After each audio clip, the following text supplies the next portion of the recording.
up, y'all? It's your girl Sakina, and I'm back for another review for Married at First Sight. This is season, episode, but it's gonna be in the description. So let's get right into it, right?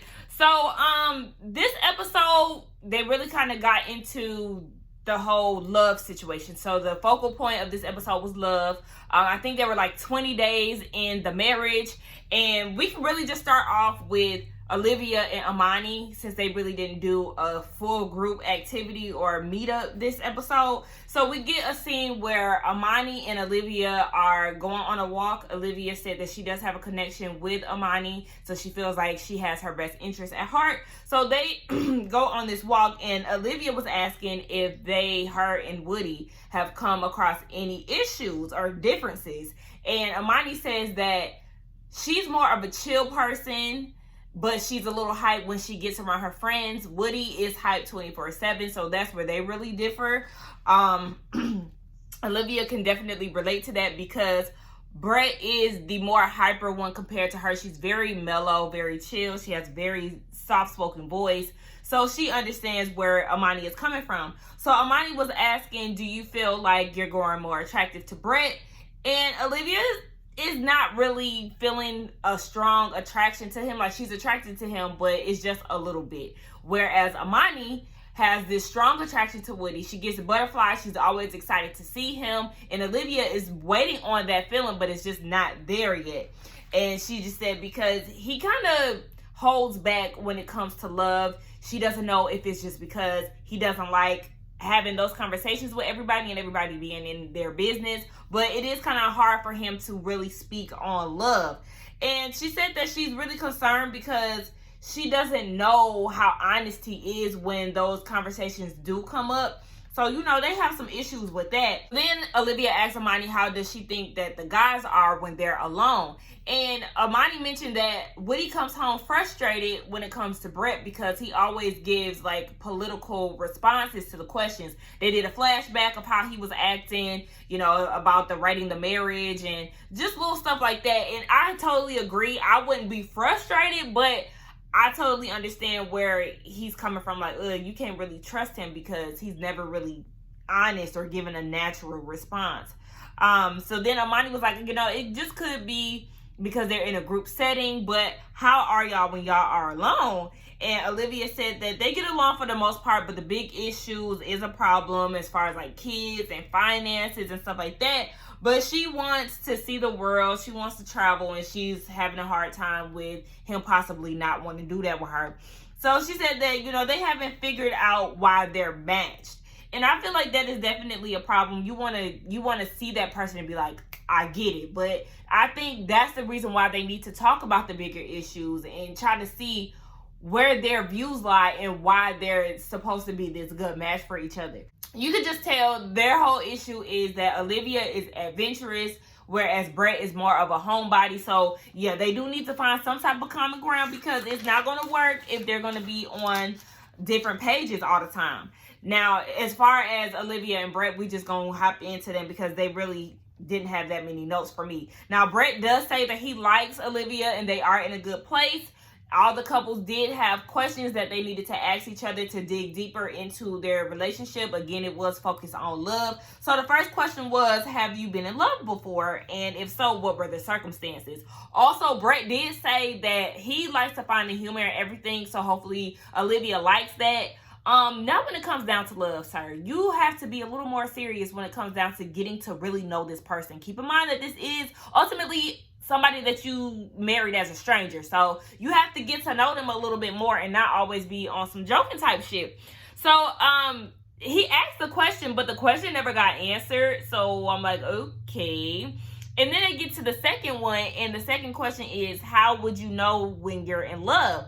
Brett takes this long pause, and then he makes a joke talking about, it kind of just creeps up on you like a greasy pig of emotions. And Olivia was like, well, when you know. Okay, next question. How are you actively going to fall in love? Brett makes another joke and talking about, sexy dances and underwear and all of this. And Olivia's like, well, okay, well, just be a little serious. Like, She's really over it. She doesn't like the sarcasm. Again, it's definitely showing signs of you being guarded. Olivia says that yes, showing emotions and talking about love is definitely an exhausting thing to talk about, but I feel like if we just see each other in our elements, that'll help us connect more. You know, just doing small things with each other will help us build.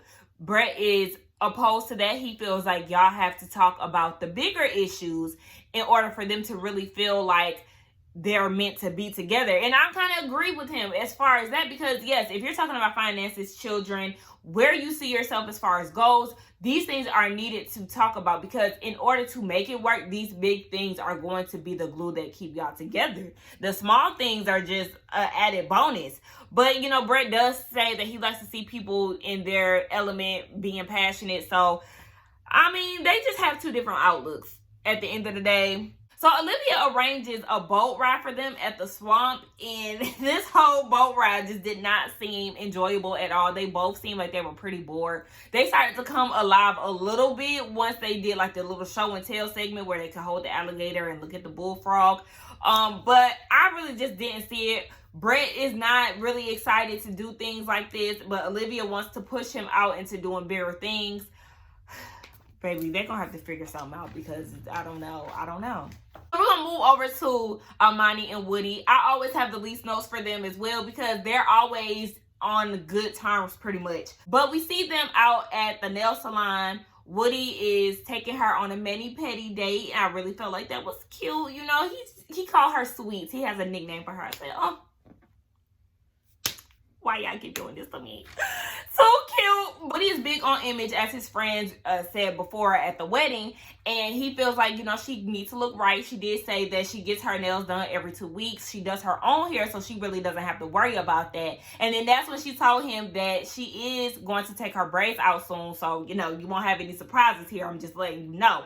So then he was like, okay, so what are you thinking about? She makes a joke about going bald, and he was just like, I don't know about that. That might not look good on you, sis. So, you know, it was just kind of like, all right, we not really going to talk about that too much. Woody ended up saying that he does prefer longer hair. And she was like, why is that? Baby, because he needs something to pull on. Okay, anyway, we already know why he needs long hair, okay? So,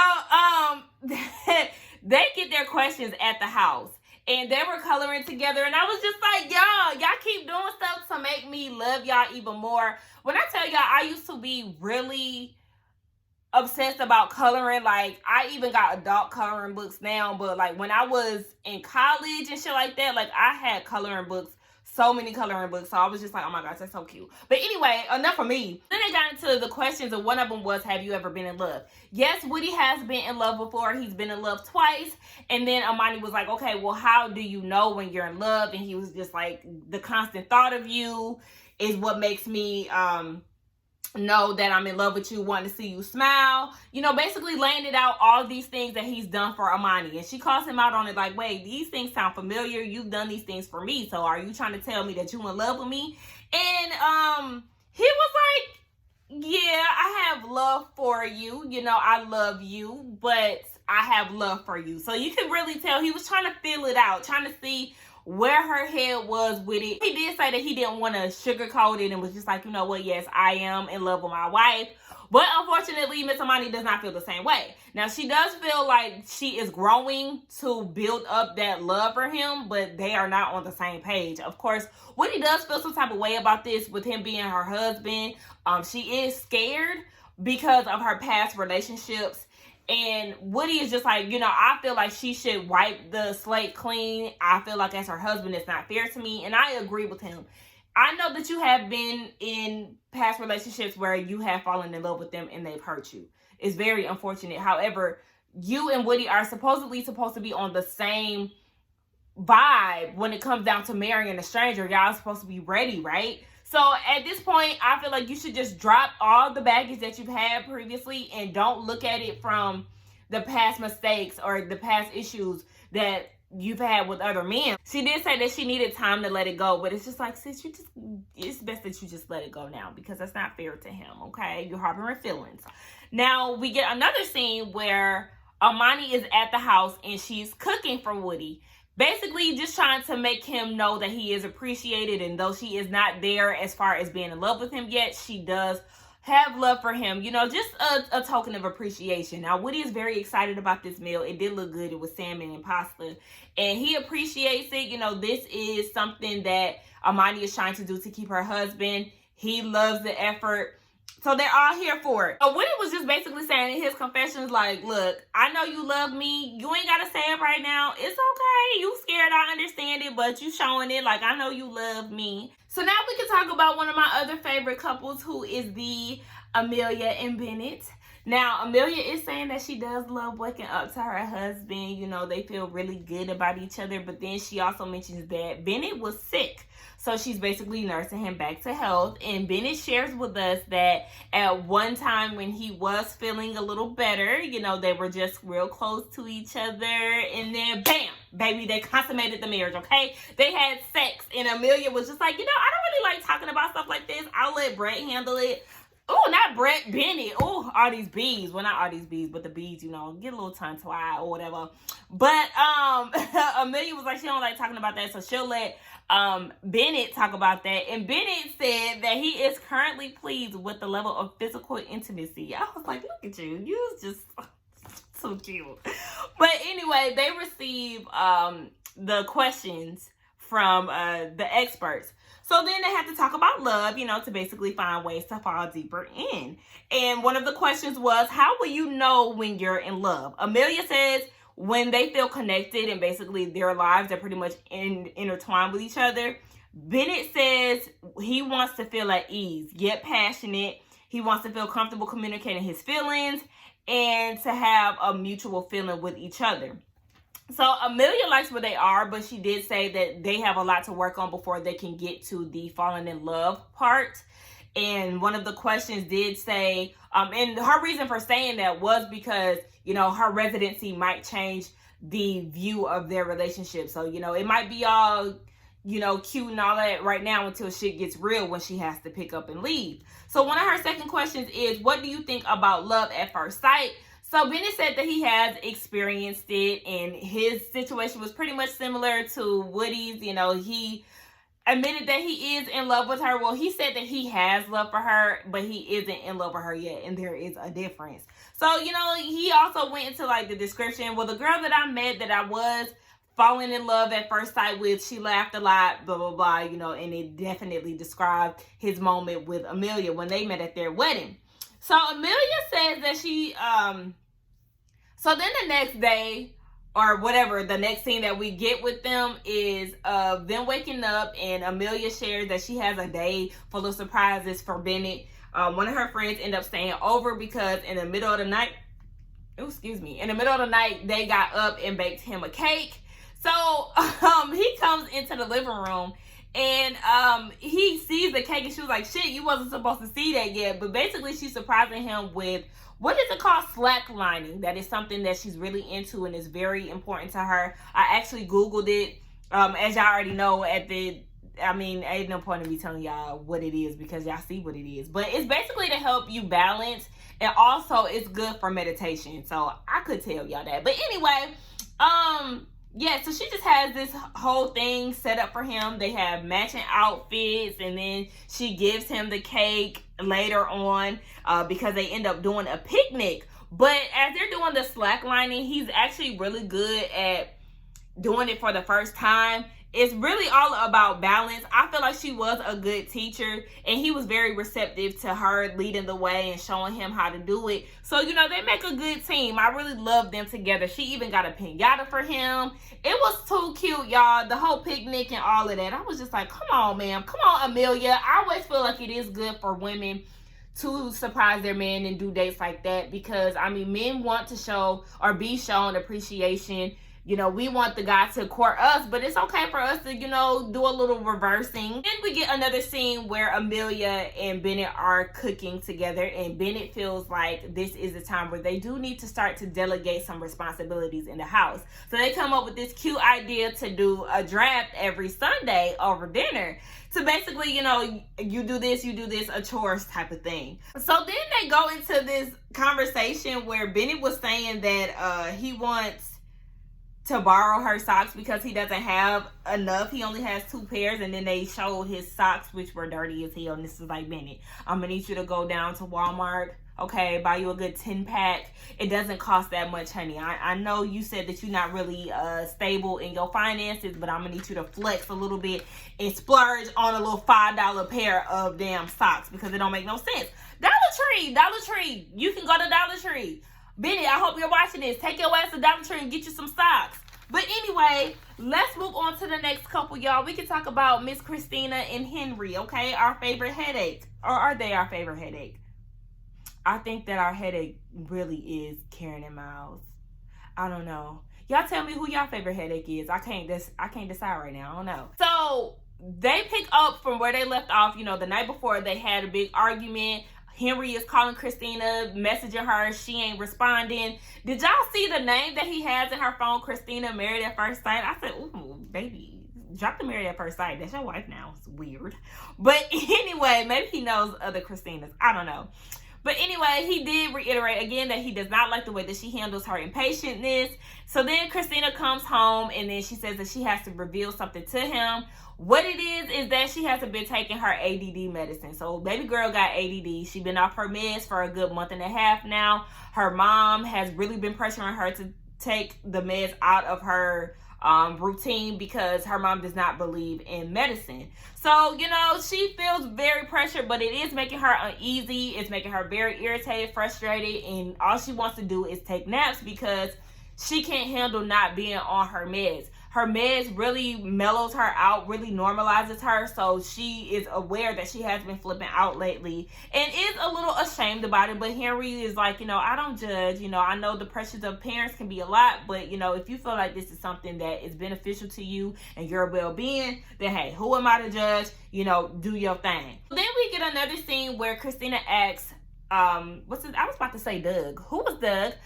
Christina asks Henry, do you still want to get to know me? Are you still trying in this marriage? Do you want to make it work?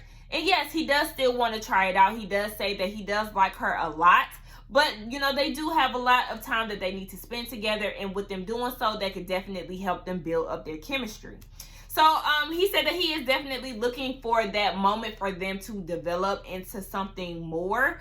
So then they get into the questions. I guess that would be the first question, right? So the second question would be, how will you know when you're in love? And Harry says sometimes you just know when it's right. You know, a lot of people's question was, or response was, you know when you know. Okay, well, how do you know? Like, what does he do? Like, what does she do? Please give us a little more detail. So then Harry asked Christina, has she ever been in love? And yes, she did. She said that her ex was this great guy, or was supposed to be this great guy. You know, she had 5 cents in her bank account at one point, and all they could afford was some soup at the gas station. And even though they were going through those hard times, the relationship was still fun and exciting. But the only issue with them was it was a roller coaster ride. Like, they were never consistently happy. And then that's when she pretty much had to realize that she was a common denominator in all of her relationships, because she was always fighting. And so she is actively trying to fix that issue in her marriage and doesn't want to fight with Henry. You know, she does realize that he is somebody who is totally opposite from her. Henry tends to bring her back down, so she could definitely understand why they were matched together, because he doesn't judge, he's nice, he's kind, he doesn't yell, he doesn't make fun of her. And I'm like, damn, what kind of dudes were you dealing with? Well, I mean, that is why she gave Olivia the heads up, because of the red flags that she's experienced. But, you know, I feel like they definitely are getting to know each other a little bit more in this episode. They're definitely communicating a lot more. Sorry, y'all, my video stopped because I had got a call from my niece. But anyway, yes, I do feel like they are finally reaching some type of breakthrough. Now, they go off into a date where Christina had planned a golfing date for them, because she always wanted to learn how to play golf. And good thing is, her husband knows how to play. So this is something that he's definitely into, is definitely in his element. So Christina says that she is very attracted to Henry when he is taking control, when he's in the lead, because he is trying to teach her how to play golf and how to handle the golf stick. Is it a golf stick? I feel like there's another name for it, but club, the golf club. I knew it. But yes, what I really wanted him to do was, you know, do a little behind her, you know, no, babe, you need to hold it like that. You know, I wanted him to do that, but he didn't do that. But whatever, you know, it's Henry. But yeah, she does like the fact that he is taking the lead. She was all here for that. So Henry says that she does seem a bit more genuine at this time, and he thinks that she's definitely a free spirit, which is why he can see why they are connected, because he can definitely learn that from her. And he also says that he can see them playing golf as a way to build chemistry. They want to go ahead and do that every week. Or I don't want to say every week, but let that be a hobby for them. So there's definitely some progression when it comes down to Henry and Christina. Is way better than it was last week. Because I'm like, baby, last week I did not see it for y'all. I could see a little bit more potential in y'all this week. Because Christina set up the golfing date, Henry took the initiative to do a salsa dancing class for Christina, because she did used to dance back in the day, but she said some of her technique is no longer there because it's been a while. Henry is taking the steps that's needed to be made in order to build up chemistry with a salsa class that definitely makes y'all a little bit more intimate, a little more physical with each other. You know, it's supposed to be a sexy little dance. So, you know, it's definitely supposed to give off confidence, and he has to take the lead when it comes down to this. He was a little nervous when they were doing the steps. He was looking down a lot, but he's working on his eye contact, and they was trying to tell him to look up. You know, you gotta, the floor gonna be there, so you gotta shimmy on, shimmy on. You know, I always wanted to take a salsa dancing class, and I still want to do it. But, you know, with Corona and shit, I can't be down there getting down and dirty and salsa dancing with a hot Latino man. Okay, enough of that. But yes, Christina did say that she wants to continue doing class with him, and you know, she loved the fact that he didn't give up. So it's working. You know, they're getting there. I could see them really being together if they really put in the effort. So it's totally different from how it was last week. They're actually trying to make it work. So shout out to them for that. Now we can talk about Miles and Karen, because I wanted to save them for last because they're definitely exhausting and I have a lot of notes for them. Now, the episode starts off with them. Miles does want to fix a meal for Karen, so he hires his friend, and the friend, I was like, wait, he look a little familiar, and then I had to think about it. He was at Woody and Armani's housewarming party. Remember, I kind of forgot because they're not really with each other anymore, but you have to remember that Woody and Miles are best friends, so they share friends. Now this friend, you know, I was like, y'all don't understand how much I would love to have a chef for a husband. Like, I would even want a chef friend. Even though I do my little, you know, thing, I used to want to be a chef, a little, you know, think about me. When I was a kid, I did want to be a chef. I was so obsessed with, you know, the Food Network. I love watching Top Chef. Like, food shows is my thing. But the older I got, I was like, I don't know if I want to do this for a living. It's a little too complex, all these foods and stuff. I'm kind of picky. Like, I got to have my steak and stuff well done, or when I used to eat meat. You know, that type of stuff. I don't like chocolate. So it's just like, I don't know if I could be a chef because there's too many things that I don't like. But anyway, yes, I feel like Chef Bay, call me, okay? But anyway, he fixes this dinner for them. It's a seafood spaghetti type of thing. It looks really good. He wants to teach them how to make this because Miles is like, the days that Karen comes home and she doesn't want to cook, I want to be able to cook her a nice quality meal. So they're cooking together, and you can tell that Karen does have an issue with certain things that Miles is doing while they're cooking. You know, it's very subtle. It's not in your face, but I can tell that since you was annoyed by the fact that he poured too much dressing in the salad, you didn't like that he was eating the food when y'all was pouring a crab in there. What else? She didn't like the way that he was cutting that garlic. I don't care what nobody say. When the friend was trying to teach him how to cut the garlic, she was looking like, he ain't got it. I don't know. Like, you know, she had a real attitude about that. I could tell she was side-eyeing him. And then she had an attitude when he was doing the little Salt Bae thing. Like, you don't know about Salt Bae? Are you not on Instagram? Okay. Like, I could just tell that it was an issue for her. So then she said in her confessionals that she feels like this meal is cute, but there's still a lot that they have to learn about each other. this is the problem, sis. It's always a but with you. Why can't you never just go with it? Like, the fact that it's always something is very annoying. And then, like, when they did, like, the camera, the little couples cam thing, I felt like that would be the perfect time for her to, you know, show some type of physical intimacy or something. Give him a kiss. But no, she didn't give him a kiss. It's just like, ugh. So then, she was questioning if this is going to be a one-time thing. Sis, just enjoy the moment. Live a little bit. So then she goes into this thing saying that she always imagined her husband catering to her needs and things like that. And she sees that Miles is doing that. But she doesn't know if they're going to be together in the future. Y'all, there is literally no pleasing her at this point. Like, the fact that she said that, I'm just like, I want y'all to see my note. I wrote a big bitch. Like, I was so annoyed. Like, are you kidding me? It's kind of as if she doesn't want this to work. And I just don't understand it. It's like, why did you join this show if you are not going to give it 100%? Like, you're literally saying, but you don't know if y'all are going to be together. Baby, let us take Miles off of your hands, okay? Because you just don't know how to deal with a nice man. Now, anyway, they get down to their relationship questions that the experts have for them. So, one thing I can say that was kind of annoying was when he was like, oh, we got some questions, and he dives into the bed and, like, hits her in the chest. Was like, bruh, that would have pissed me the hell off. But anyway, Miles did say that he feels like the state of their relationship is very natural. Like, they're going into, like, the normalcy of their relationship, and it's just coming off very natural. And I'm just like, no, it's not. It's coming off natural for you. It's not coming natural to her. She was just calling your ass a stranger the other day. It's not normal for her, okay? Anyway, the question was, how will you know when you're in love? Now, Karen says she has to feel comfortable in knowing that she can trust Miles. And then she says when she feels safe, and all of this takes time. Okay. Then she says that they haven't had a lot of deep digging type of conversations to really assess that.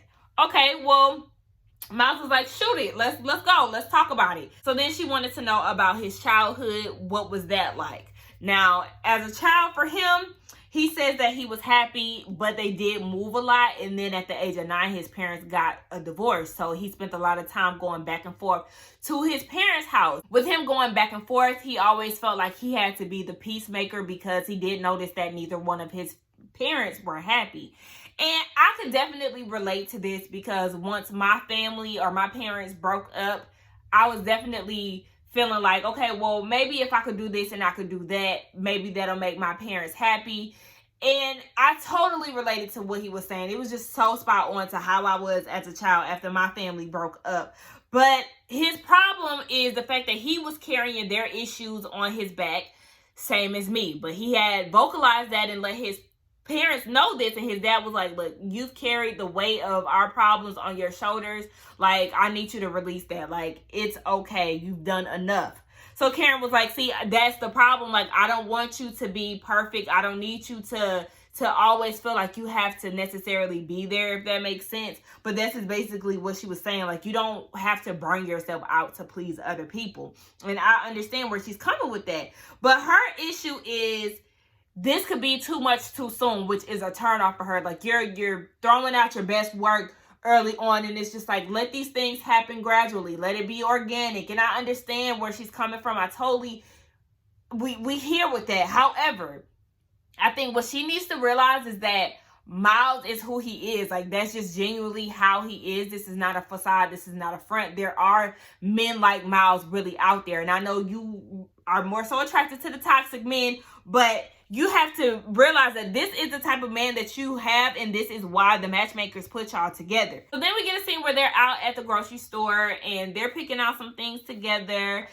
Karen likes this because it does make her feel like she is married. So they start talking about feelings. I don't know how they got into the topic of feelings, but they did. And then Karen was like, how can you so easily express your feelings? Like, how can you talk about them like that? Because, of course, she's not like that. And she's also not used to guys being so expressive. This is the type of thing that throws her off. So then Miles asked her a good ass question and was like, do you feel like emotional intelligence and masculinity go hand in hand? Do you think they match? So then she goes and says, absolutely. You're lying. No, you don't feel that way because you say every chance you get in your confessionals, you feel like a man who is expressive in his feelings is basically weak. And that's where I have a problem with her. Let her be with somebody like Future because that's obviously the type of man that she likes. She don't like a man like Miles who is verbal with his actions and who knows how to let you know how he's feeling. She wants a dude that likes to leave her in a limbo state. Like, you don't know where the hell y'all stand. Like, she likes that type of thing. It feels like she likes the chase of it all to, like, wonder, okay, I wonder if he liked me or not. Like, no, sis.